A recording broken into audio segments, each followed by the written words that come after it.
안녕하세요. 한국 CS마인드 교육센터 박정민 강사입니다. 저희 기출문제 분석 동영상, 문제풀이 분석 동영상 2020년 5회차 다섯 번째 한 거니까요. 2020년 7월 12일 날 진행됐던 CS 리더스 관리사 정기시험 기출문제 CS 개론 21번부터 30번까지 문제풀이 분석 동영상 시작하도록 하겠습니다. 21번부터 말씀을 드리겠습니다. 다음 중 문화적 목표와 제도적 수단을 모두 수용하기 때문에 머튼이 제시한 인간관계 부적응 유형에서 제외될 수 있는 유형은? 이라고 문제가 나옵니다. 이미 문제에서 답을 지목하고 있고요. 흔히 이걸 머튼의 아노미 이론이라고 부르기도 합니다. 미국 사회에서 나왔던 전문 이론 중에 한 가지고요. 자, 문화적 목표와 제도적 수단을 모두 수용합니다. 두 가지 다 수용합니다. 두 가지를 다 거부하는 거는 충분히 있죠. 패배주의형, 반역형.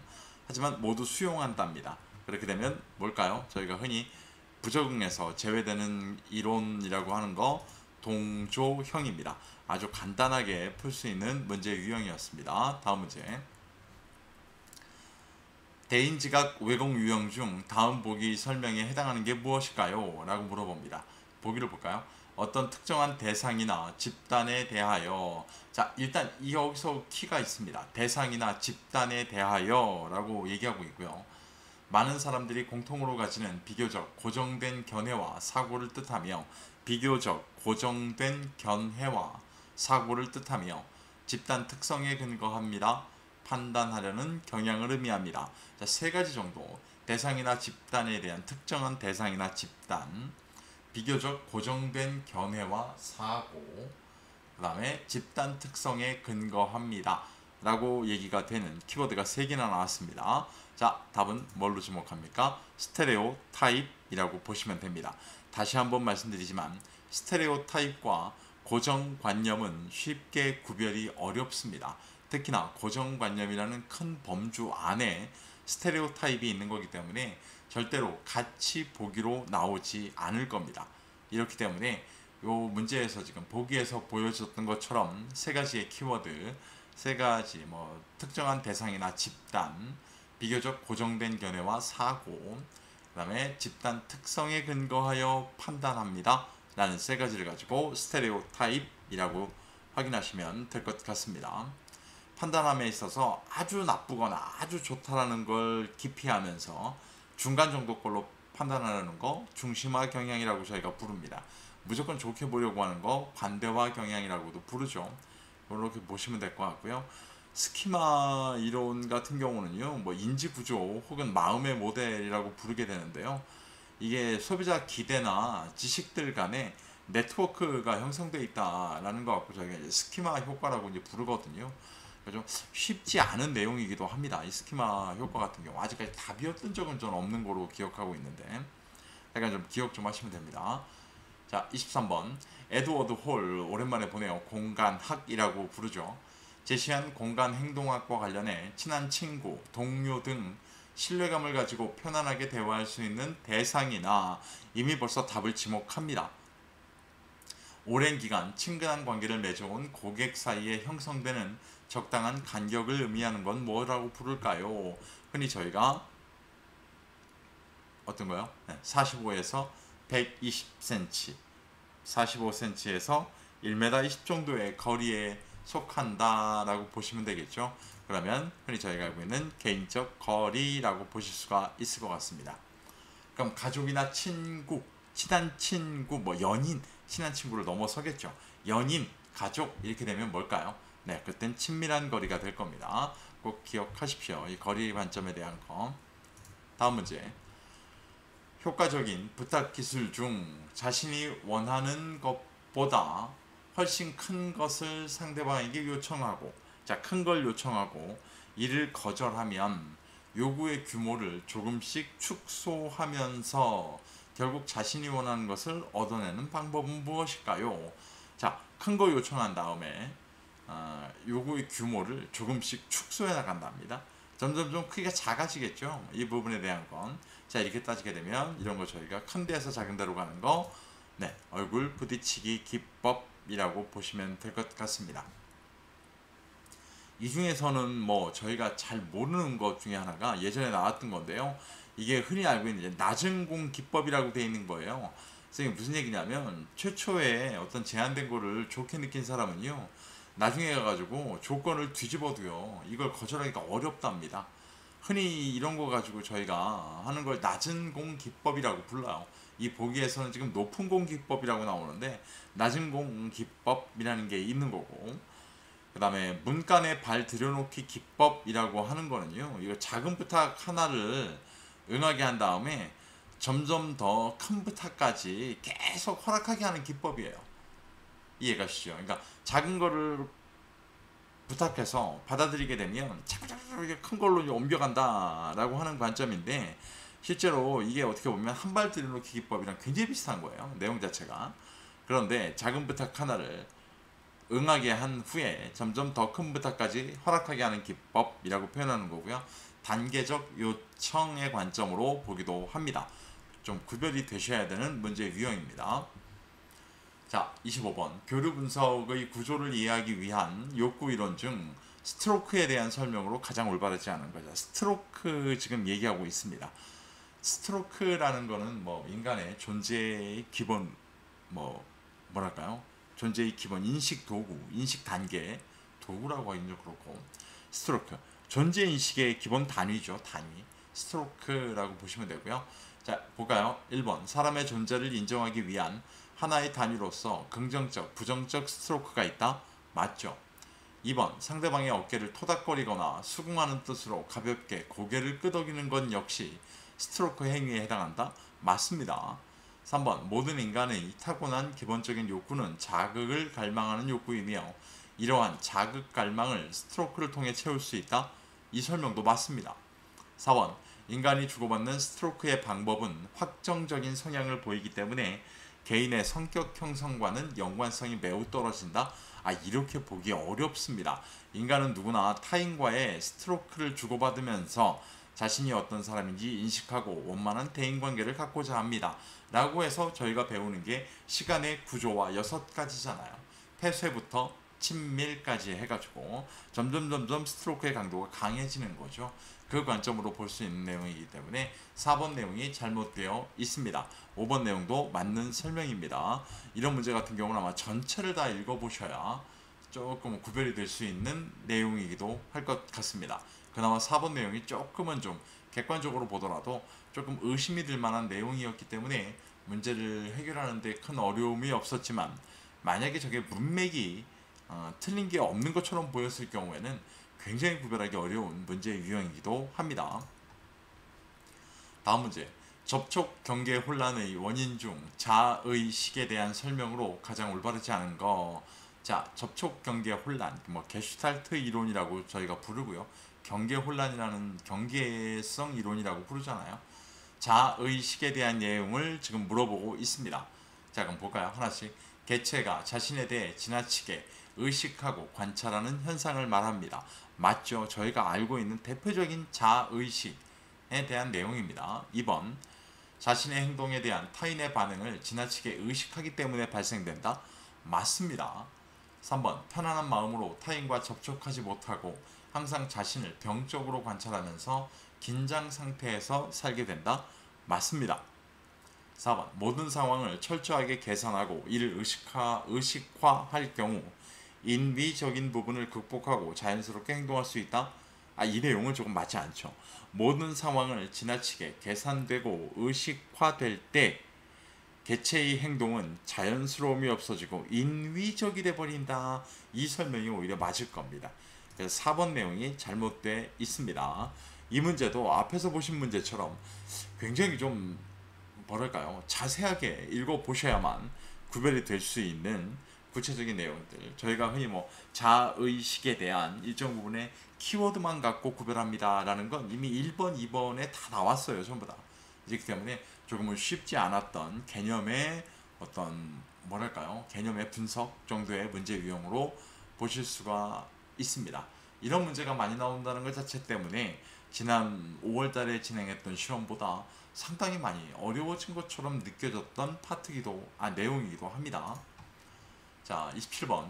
러브락이 제시한 다차원적 서비스 분류에서 다음 도표 나에 들어갈 업종으로 알맞은 거. 자, 이 러브락의 문제가 나온다는 건 아래 보기 5개가 나오면 이거를 물어보는 뭐랄까요? 뭐 가나 다라 이렇게 돼 있는 부분에 대입을 역으로 대입을 해보시는 것도 풀이가 가능하다라고 저희가 수업할 때 설명을 드리는데, 자, 일단 나라고 보면 복수 입지에 해당하고 있고요. 고객이 서비스 기업으로 간답니다. 자, 그럼 밑에 5개 좀 볼까요? 패스트푸드 가야죠. 그죠? 택시 고객이 서비스 기업으로 가나요? 아니요, 웬만하면 오죠. 방역 옵니다. 우편 배달 옵니다. 긴급 자동차 수리 가야죠. 그죠? 그런데 복수의 입지라는 거예요. 복수의 입지라는 얘기는 결국 무슨 얘기일까요? 굉장히 여기저기에서 많이 볼 수 있다는 얘기겠죠.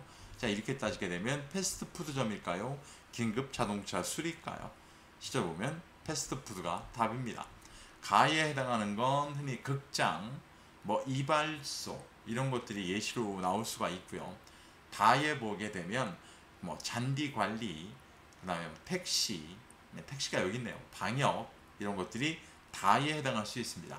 라에 해당하는 건 뭐 우편 배달, 긴급 자동차 수리라는 게 있죠. 긴급 자동차 수리 같은 경우도 잘 보시면 여기서는 지금 이 러브락은 단수 입지가 아니라 단일 입지가 아니라 실제로 서비스 기업이 고객에게 간다라는 관점으로 이해를 한 거죠. 이해를 한 게 아니라 분류를 한 겁니다. 저는 아까 설명드릴 때 마치 패스트푸드와 긴급 자동차 수리가 단일 입지, 복수 입지의 구별 관점처럼 말씀을 드렸는데 그런 관점은 아닙니다. 오해 마시기 바랍니다. 다음 문제 보겠습니다. 맥그리거가 제시한 XY 이론 중 X 이론에 대한 설명으로 가장 올바른 거라고 나옵니다. 맥그리거가 XY 이론으로 나눌 때 저희가 혹시가 아니라 저희가 대부분이 X 이론 쪽을 개인, 부정적, 낮은 수준 이런 것들로 분류를 하고 Y 이론 같은 경우는 저희가 집단, 긍정적, 높은 수준 이렇게 구별을 합니다. 자, 이렇게 됐을 때 1번 인간은 본질적으로 선하다. 맞나요? 네, 선하다는 건 긍정적이죠. Y 이론일 거예요. 인간의 본성은 협동적이다. Y 이론이죠. 3번 인간은 강제적으로 동기화한다. 인간은 강제적으로 동기화된다. 무슨 얘기예요? 네, 부정적이라는 얘기잖아요. 실제로 보면 여기서 답은 보면 3번에 맞는 설명입니다. 4번 인간은 인본주의에 따라 행동한다. 맞는 얘기죠. Y 이론. 인간은 본질적으로 일을 하고 싶어한다. 얘도 Y 이론입니다.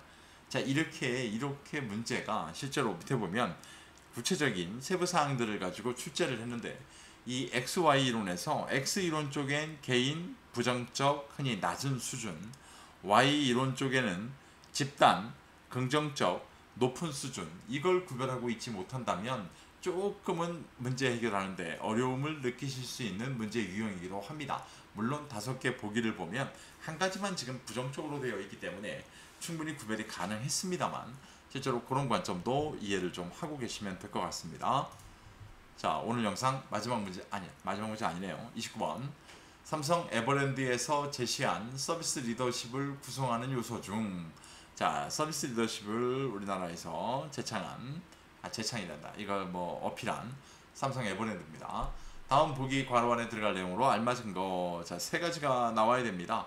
첫 번째가 서비스 컨셉, 서비스 신념이라고 저희가 부를 거고요. 두 번째가 서비스 마인드, 이거 서비스 태도. 세 번째가 서비스 스킬이라고 해가지고요. 그럼 저희가 이걸 서비스 능력이라고 이렇게 구별합니다. 자, 이때 보기를 좀 볼까요? 뭐뭐란 고객의 욕구를 파악하고 이를 충족시키는 데 필요한 서비스 창조 능력, 관리 운영 능력, 인간관계 형성 및 개선 능력. 자, 능력을 3번이나 얘기하고 있습니다. 자, 그러면 이건 무조건 답을 지목하고 있는 거예요. 능력 들어간 거 뭘까요? 네, 서비스 스킬입니다. 그러니까 이 문제 같은 경우는요, 보기가 지금 뭐 구체적인 안에 세부사항 내용을 적어 놓긴 했습니다만 어렵지가 않습니다. 왜 그러냐면 키워드만 찾아내는 서비스 창조 능력, 관리 운영 능력, 인간관계 형성 및 개선 능력. 자, 능력이 3번씩이나 나온다는 건 서비스 스킬, 흔히 저희가 서비스 능력을 지금 의미하고 있습니다. 뭐 공유해 나가고자 하는 비전, 고쳐 나갈 것인가 하는 혁신에 대한 측면. 자, 이게 나오면 뭘까요? 이건 서비스 컨셉이라고 저희가 부를 거예요. 만족을 주고 싶은 마음 상태나 자세라는 걸 서비스 마인드라고 저희가 부를 겁니다. 태도라고 나오겠죠. 자, 요 관점 구별하시면 될 것 같습니다. 마지막 문제입니다. 다음 중 서비스 기업과 일반 제조 기업의 차이에 대한 설명으로 가장 올바르지 않은 거라고 물어봅니다. 자, 서비스 기업과 제조 기업의 차이. 1번 수요의 변동이 심하다. 맞나요? 맞죠. 서비스는 유독 심합니다. 2번 진입 장벽이 절대적으로 높다. 서비스는 모방이 워낙 쉽기 때문에 진입 장벽이 낮습니다. 자, 2번이 잘못되어 있는 설명. 3번, 4번, 5번 다 맞는 설명입니다. 충분히 해결하실 수 있는 문제 유형입니다.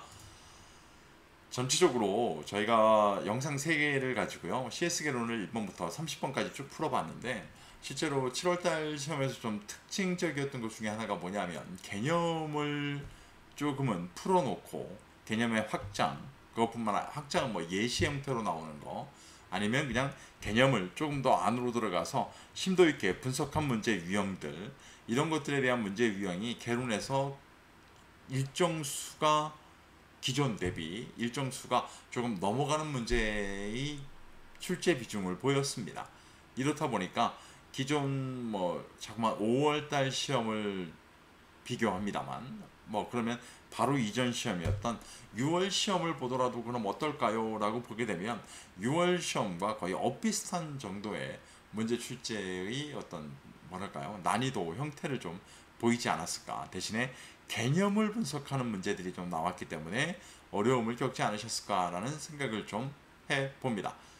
자, 오늘 보신 영상 설명드릴 때 조금 부족하다고 느끼셨다면 서점에 가서 제가 출판된 교재를 구매하셔서 활용을 하셔도 됩니다. 지금 보시는 표지는 아닐 겁니다. 표지가 바뀌어 있는 걸로 알고 있고요. 여기 앞에 보시는 내용들은 그대로 다 있습니다. 전부 다. 기존에 나와 있는, 시중에 나와 있는 어떤 기출문제 분석 서적보다 제 입장에서는 압도적으로 저는 문제풀이 분석 자료를 제공한다라고 생각을 하고 있습니다. 거기에 대한 판단은 뭐 여러분이 직접 하셔야 될 거기 때문에 한번 확인해 보셔도 됩니다. 나는 서적으로 준비하는 게 조금 불편하다라고 생각하신다면 네이버에서 박정민 강사를 검색하시면 제 카페 메인 화면입니다. 카페가 있고요. 아시겠지만 카페는 유료로 운영이 됩니다. 이 부분은 좀 양해를 부탁드리고요. 앞에 보신 서적이 출판되다 보니까 저작권 문제 때문에 좀 양해를 부탁드리겠습니다. 카페에 오시게 되면 뭐 등업을 하셔야 되겠습니다만 뭐 기존 6년치에 대한 기출문제 분석 자료, 그다음 뭐 단원별로 출제 경향마저도 눈으로 확인 가능한 단원별 기출문제, 뭐 챕터 솔루션 연도별로 나누는 거, 그다음에 뭐 문제 다중으로 아주 자주 출제가 되는 다비중 출제 문제만 뽑아놓은 핵심 문제 등 여러 가지 합격 솔루션을 제공해 드리고 있습니다. 한번 활용해 보셔도 합격에 충분한 도움이 되실 겁니다. 오늘 보신 영상이 시험 준비하는 데 도움이 되셨다면 구독과 좋아요, 알림 설정까지 체크 부탁드리겠습니다. 다음번 영상은 CS 전략론 1번부터 10번까지 문제풀이 분석 동영상을 갖고 찾아뵙도록 하겠습니다. 긴 시간 고생 많으셨습니다. 고맙습니다.